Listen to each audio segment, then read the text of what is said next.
Hello friend, welcomes you on my YouTube channel lunch way. दोस्तों, आज के इस वीडियो में हम मुख्य सेविका पद के लिए important topic nutrition during life cycle, जीवन चक्र के दौरान पोषण को स्टडी करेंगे। दोस्तों, इससे पहले हमने एक वीडियो ऑलरेडी अपलोड किया हुआ है, तो उस वीडियो को आप मेरे प्लेलिस्ट में जाके उसको देख सकते हैं। दोस्तों, जो सिलेबस में मेंशन है इन्फेंसी, शैशवावस्था, चाइल्डहुड बचपन और एडोलेसेंस किशोरावस्था मेंशन है। तो दोस्तों, ये जो तीनों टॉपिक है, इन तीनों टॉपिक से जितने भी इम्पोर्टेंट पॉइंट है उसको मैंने इस वीडियो में इंक्लूड करने की कोशिश किया हुआ है, जिससे आपको फ़ायदा मिले। फ्रेंड्स, अगर आप मेरे चैनल पर नए हैं तो प्लीज़ मेरे चैनल को लाइक एंड सब्सक्राइब कर लीजिए और साथ में बेल आइकन का अवश्य दबा दें, जिससे आपको लेटेस्ट नोटिफिकेशन मिलती रहे।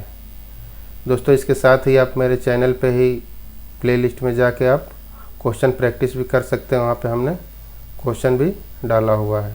तो आइए वीडियो को स्टार्ट करते हैं। जीवन चक्र के दौरान पोषण। फ्रेंड्स, पोषण के लिए डॉक्टर जोन्स और रास महोदय के अनुसार मानव विकास को मुख्य रूप से 4 अवस्थाओं में बांटा जा सकता है। पहला है शैशवावस्था, इन्फेंसी 0 से 5 वर्ष। दूसरा बाल्यावस्था या बचपन बोलते हैं, चाइल्डहुड 5 से 12 वर्ष। तीसरा है किशोरावस्था, एडोलेसेंस या 12 से 18 वर्ष। नेक्स्ट है प्रौढ़ावस्था या मैच्योरिटी 18 से ऊपर। तो ये 4 अवस्थाओं में बांटा गया है, या कुछ लोगों के राय के अनुसार 4 से ज़्यादा भी है, लेकिन मुख्यतः ये 4 अवस्थाओं में बांटा गया है। तो दोस्तों, पहला जो है शैशवावस्था, इसको इन्फेंसी बोलते हैं, जैसा आप देख सकते हैं। सेकेंड है बाल्यावस्था या चाइल्डहुड। थर्ड है एडोलेसेंट या किशोरावस्था, जो आपको पढ़ना है और इससे क्वेश्चन आएंगे। आइए चलते हैं इन्फेंसी अवस्था पे। दोस्तों, इसका जो इम्पोर्टेंट पॉइंट है, जीवन के पहले घंटे के दौरान स्तनपान नवजात शिशु के जीवित रहने के लिए सबसे महत्वपूर्ण है।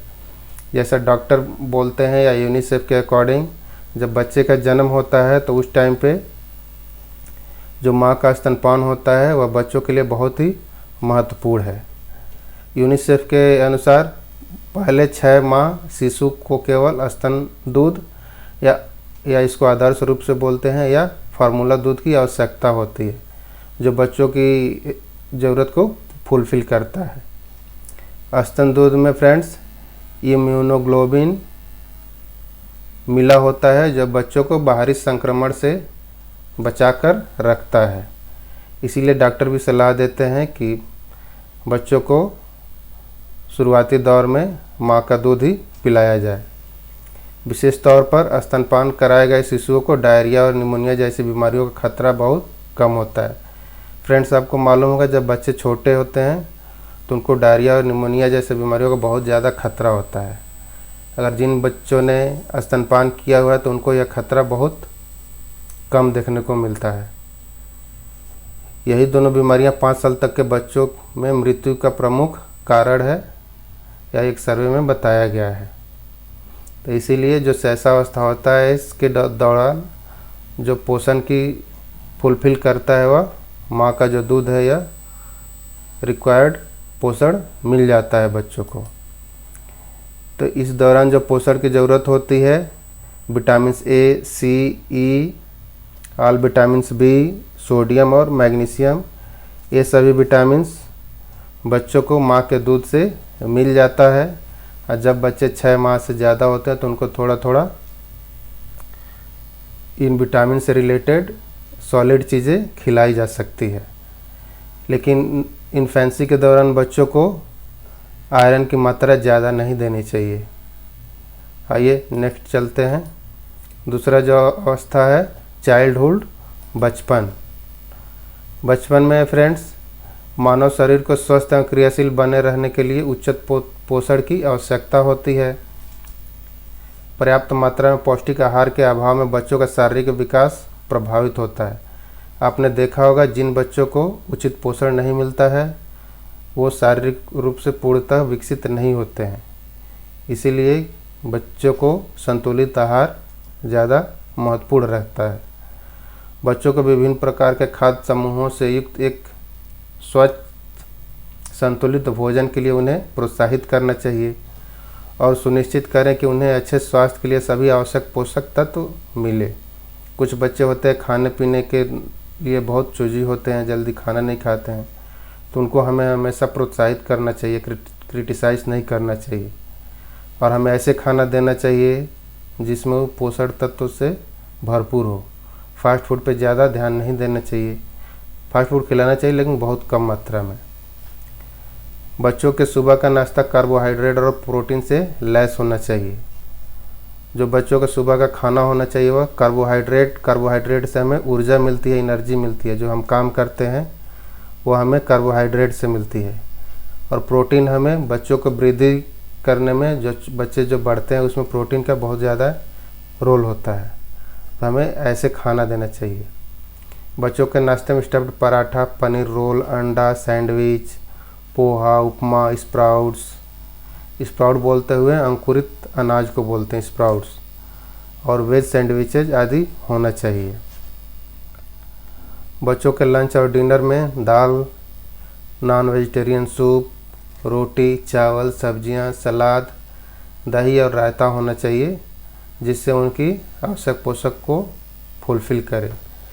ये डाइट में कार्बोहाइड्रेट, ये जो डाइट मेंशन है, प्रोटीन, विटामिन्स और अन्य मिनरल जैसे आयरन, मैग्नीशियम प्रचुर मात्रा में होते हैं जो बच्चों के विकास और उनकी संपूर्ण हेल्थ के लिए ज़रूरी होता है। तो चाइल्डहुड में ये जो मिनरल्स हैं, carbohydrate, protein, vitamins, iron, magnesium, ये हमें बच्चों को देना चाहिए। पोषण जो हमें रिक्वायर्ड होती है, एनर्जी हमें किससे मिलती है? कार्बोहाइड्रेट से, प्रोटीन, इसेंशियल फैटी एसिड, हमें फैटी एसिड जो वसा युक्त भोजन होता है उसकी भी ज़रूरत पड़ती है, लेकिन ज़्यादा नहीं देना चाहिए। जो हमें ज़रूरत रिक्वायरमेंट पूरी कर सके उतनी ही देनी चाहिए। फाइबर क्या काम रोल होता है? फाइबर हमारे भोजन को पचाने में सहयोग करता है। फाइबर हम उसको बोलते हैं, जैसे सपोज कीजिए आप तरबूज खाते हैं तो तरबूज का जो रस निकालने के बाद जो चीज़ बचता है वो फाइबर होता है। या किसी भी गाजर का अगर हम उसको मिक्स करके अगर उससे हम रस निकालने के बाद जो चीज़ बचता है वो फाइबर होता है। तो फाइबर हमारे पाचन क्रिया के लिए बहुत ही फायदेमंद है। तो बच्चों को फाइबर युक्त भोजन भी देना चाहिए। तो जो हमें पोषण की रिक्वायरमेंट होते हैं, energy, protein, essential fatty acid, fibre. Next है एडोलेसेंस या किशोरावस्था। किशोरावस्था पोषण की दृष्टि से एक संवेदनशीलमय होता है जब तेज शारीरिक विकास के कारण पौष्टिक आहार की मांग में वृद्धि होती है। इस दौरान हमारा शरीर बहुत जल्दी से ग्रोथ करता है जिसमें पोषण की ज़्यादा ज़रूरत होती है। किशोरावस्था के दौरान लिए गए आहार संबंधी आचरण पोषण संबंधी समस्याओं में योगदान कर सकते हैं, जिसका स्वास्थ्य एवं शारीरिक क्षमता पर आजीवन असर रहता है। इसीलिए किशोरावस्था में बच्चों को खाने पीने में बहुत ज़्यादा ध्यान देना चाहिए और न्यूट्रिशन रिलेटेड खाना ज़्यादा देना चाहिए जिससे कि उनका प्रॉपर शारीरिक विकास हो सके। किशोरावस्था में लड़कों को रोज़ाना औसतन 2400 कैलोरी, जबकि इस वायु वर्ग में लड़कियों को औसतन 2000 कैलोरी की आवश्यकता होती है। ये हमें कैलोरी किससे मिलते हैं? कार्बोहाइड्रेट युक्त भोजन से। किशोरावस्था में लड़कों को रोज़ाना 40 ग्राम प्रोटीन, 600 मिलीग्राम कैल्शियम की ज़रूरत होती है, जबकि इसी आयु वर्ग के लड़कियों के लिए रोज़ाना की प्रोटीन आवश्यकता 58 ग्राम और कैल्शियम की अवस्था 600 मिलीग्राम होती है। किशोरावस्था में आयरन, इस अवस्था में जो मेन पोषण की रिक्वायरमेंट होती है, iron, folic acid, vitamin A और आयोडीन सहित विटामिन्स और खनिजों की कमियों को रोकने के लिए भोजन को सुदृढ़ीकरण एक महत्वपूर्ण भूमिका निभाता है। तो इस दौरान किशोरावस्था में जो हमें पोषण की आवश्यकता होती है वह है energy, carbohydrate, protein, calcium, phosphorus, magnesium और ख़ासकर से महिलाओं को जिंक की आवश्यकता होती है। तो फ्रेंड्स, अगर ये आपका मेरा वीडियो अच्छा लगा हो तो प्लीज़ मेरे चैनल को लाइक एंड सब्सक्राइब अवश्य कर लीजिए। दोस्तों, मेरे हिसाब से जो इम्पोर्टेंट हमें लगा ये हमने वीडियो में इंक्लूड किया हुआ है। अगर आपको कुछ और इसमें एडिशनल रिक्वायरमेंट की ज़रूरत है तो आप हमें कमेंट में लिख सकते हैं कि सर इसमें और ये चीज़ आप ऐड कर सकते हैं, और अपने वैल्यूएबल कमेंट अवश्य दीजिए। और आपके साथ जितने लोग इस पेपर की तैयारी कर रहे हैं उन्हें भी ये वीडियो अवश्य शेयर कर दीजिए, और मेरे चैनल को लाइक एंड सब्सक्राइब अवश्य कर लें। चलिए, आपसे हम विदा लेते हैं, मिलते हैं अगले वीडियो में। Thank you for watching.